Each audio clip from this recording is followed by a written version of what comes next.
आज वृक्ष रक्षिका पितामही लेसन पढ़ लेते हैं।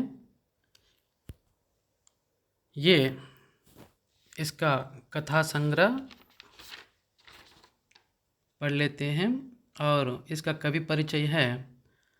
पद्मशास्त्री महोदय ने इसे रचना किए थे। इसका कथा संग्रह से पढ़ लेते हैं। यहाँ पे काश्मीर देशे कस्मिंश्चित् ग्रामे केसर सिंहो नाम युवा वसति स्म। काश्मीर देश में किसी गांव में केसर सिंह नाम से एक युवा रहता था। तस्य पितरौ पितामही च कृषिकर्मणा सह पशून् पालयित्वा वृक्षाणां फलानि विक्रीय जीवनं यापयन्ति स्म। इसका केसर सिंह के पितरों यानी कि माता च पितरों माता पिताजी और पितामही दादी माँ कृषिकर्मणा सह कृषिकर्मा से खेतीबाड़ी से पशून् पालयित्वा पशुओं को पालन करते हुए वृक्षाणां फलानि विक्रीय वृक्षों के फलों को बेचते हुए जीवनं यापयन्ति स्म जीवन बिताते थे। केसरसिंहस्य पितामही तु वृक्षाणाम् आरोपणे तेषां रक्षणे वर्धने च निमग्ना भवति स्म। केसरसिंह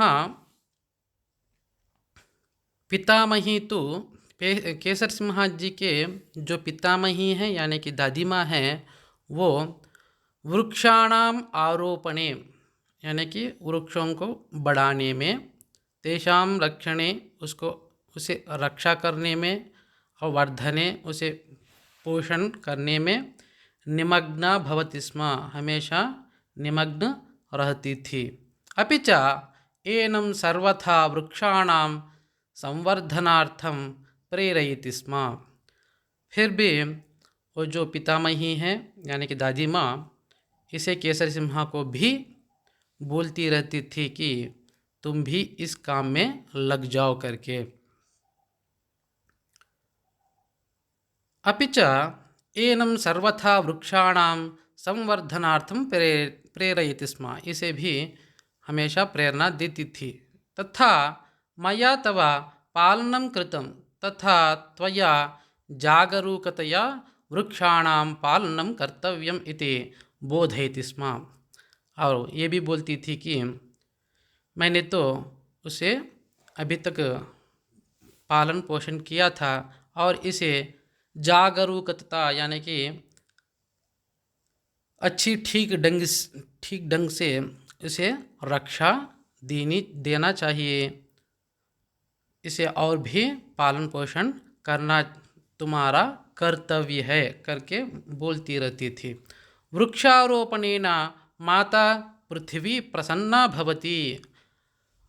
वृक्षों को उगाने में पृथ्वी जो धरती है वो प्रसन्न होती है और वृक्षाः स्वयं आतपे स्थित्वा लोकाय छायां दास्यन्ति।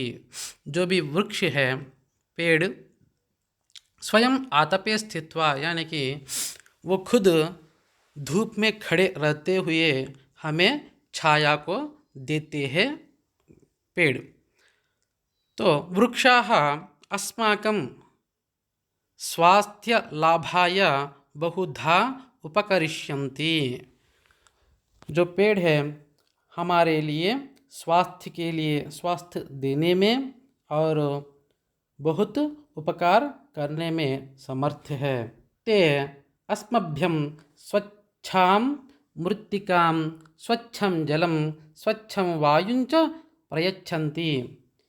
वे पेड़ हमें स्वच्छ मृत्तिका को मिट्टी को और स्वच्छ जल को और स्वच्छ वायु को भी प्रयच्छन्ति देते हैं।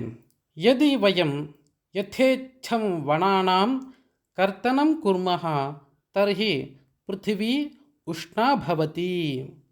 अगर हम अपने इच्छानुसार वनों को यानी कि जंगल को कर्तनम यानी कि काट देते हैं, कर्तनम कुर्मः यानी कि काट देते हैं, तो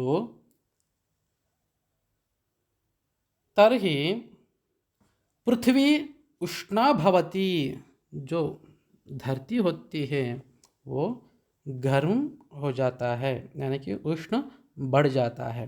परिसराः कलुषिताः समुद्रस्य उद्वल उद्वलज्जलं पृथिव्यां प्रसरिष्यति, यानी कि जो परिसराः यानी कि जो वातावरण है कलुषित हो जाता है।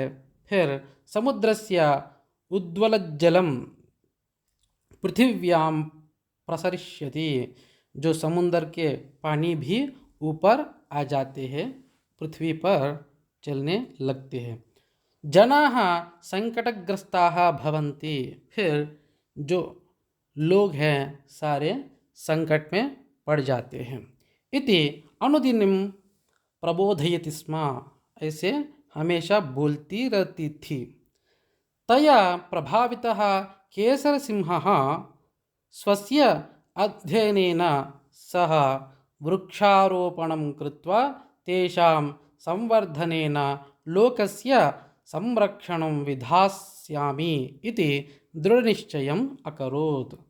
तया प्रभावितः, उसे हमें वो बोलती रहती थी दादी माँ केसर सिंह को, तो केसर सिंह अपने मन में भी सोच विचार करके स्वस्य अध्ययनेन सह वृक्षारोपणं कृत्वा, उससे प्रभावित होकर के, जो दादी माँ जी से प्रभावित होकर के ये भी अध्ययनेन सह खुद पढ़ाई करते हुए वृक्षारोपणं कृत्वा, वृक्षों को बढ़ाते हुए, संवर्धनेन उसे बढ़ाते हुए, लोकस्य संरक्षणं विधास्यामि इति दृढ़निश्चयम् अकरोत्। वो पेड़ों को बढ़ाते हुए लोगों को संरक्षण करना अपना कर्तव्य है करके अपना दृढ़ निश्चय करके कर लिया था।